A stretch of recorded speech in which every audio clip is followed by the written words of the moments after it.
This is KARL-JAMES LANGFORD, Archaeology Cymru, Seek and Search. We're up in the distance, that's Carn Idle, and we're sort of looking along this landscape.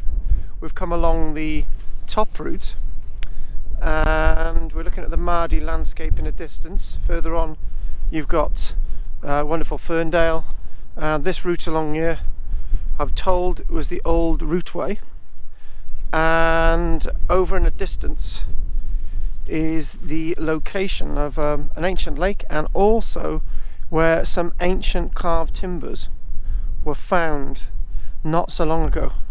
Yeah, whilst they were digging up for those wind-powered mills.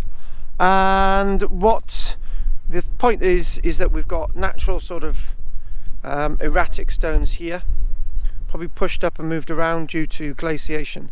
Hands are cold. It's video 2, by the way, and we're looking over here at this wonderful shaped stone. Now, as shaped stones go, this is an impressive one because it's not only you've got an idea of thickness, so you've got 1/2 meter thick, but you've got about 2 meters in length, and you've got just about 80 odd centimeters to a meter in width. So you've got nice depth there, 1/2 meter, coming up to a meter in width, and you've got 2 meters in length. And fascinating landscape. We'll be going past Castle Nose, and lots to see, lots of change across this landscape. So this is video 2 today, and Archaeology Cymru with my Rhondda class, and you'll no doubt see 1 or 2 of the Morians today.